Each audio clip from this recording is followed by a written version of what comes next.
welcome to day 12 of the Next Steps Ministers Training on Marriage and Family. My name is Arron Chambers. I'm a minister and an author, life coach, a marriage coach. I'm also the director of marriage and family for the Christian Church Leadership Network. And hey, you give me 30 minutes today, I'll give you back an extraordinary marriage. We have a few days left of this 15-day experience. And so let's just jump into it.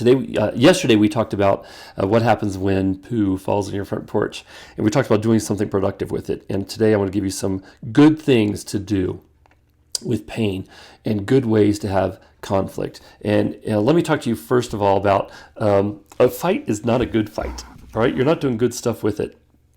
If there are fits of rage, a fight is not a good fight if there's violence or there's alcohol or drug impairment or physical abuse or throwing things or cursing at one another or yelling at one another or terrorizing your children or the silent treatment. A fight is not a good fight. And you're not doing something productive with if you're mocking each other, shaming each other, belittling each other, smashing, slamming, rolling a manure, the poo, or shoveling it aside. Anything that's out of control, toxic, abusive, neglectful, that's not a good fight, okay? That's not doing something productive with the poo that has fallen on your front porch.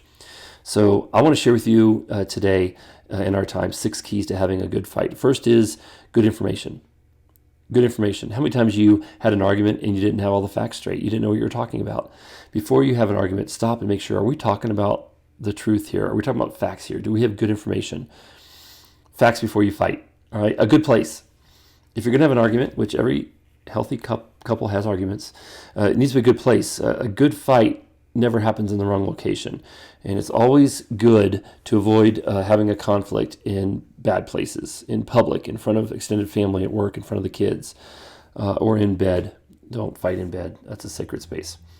Another key to having a good fight is good time. It's only the right time to have a fight if you and your spouse have agreed that it's the right time. Okay, now there are some bad times to have a fight, okay? As your spouse is leaving from work, as your spouse is walking in the door from work, when you and your spouse are at work, when you and your spouse are in the middle of a big project like dinner, when you're leaving for vacation, when you're on your way to church, on your way home from church, as you're leaving on a date, before sex, during sex, after sex, as your spouse is trying to get the kids out the front door for school, and when your kids are in the backseat of the car. These are a few examples of bad times to have a fight. Now, every time can't be the bad time to have a fight because then you're just avoiding things. It's essential that fights be had in a reasonable amount of time. But here's the thing, avoiding a fight is only delaying the fight. So good information, good place, good time. Another key to having a good fight is a good goal. The good goal of every fight should be understanding, not victory. Why do you want to defeat your teammate when you need he or she for success? And good weapons. And I use that generally speaking. Obviously, we're not talking about real weapons. We're talking about the kind of the weapons we use when we're fighting. Not all couples fight the same way. Some couples fight quietly in soft whispers, well-chosen words. Some couples fight loudly in loud shouts and a free flow of emotionally charged words. Here's the thing I want to encourage you when fighting. Our words are weapons, so to speak. And here's a general principle I found to be helpful in having a good fight. Don't use a hammer when a feather will do. After even only a short amount of time being married, most of us have already identified the words we can use to cause the most pain to our spouse. Don't use those words. And if we want to have a good fight, the 6th key, good resolution.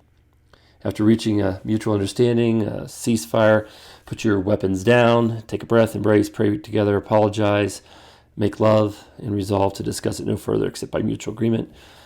And those are keys. Those are 6 keys to having a good fight. So as far as evaluation today, I want you to evaluate your last fight. And scale of 1 to 10, was it a good fight or a bad fight? I want you to bring your spouse into the equation and ask them to evaluate your last fight, whether it's a good fight or a bad fight. And then moving forward, here's what I want you to do. Your next steps, I want you to write an apology for the last bad fight you had. You're going to write an apology letter over the next 30 minutes and give it to your spouse. And you're going to specifically apologize specifically for why your last fight was a bad fight. And you're going to do everything you can to make it right. Okay? All right. God bless you, and remember who you are.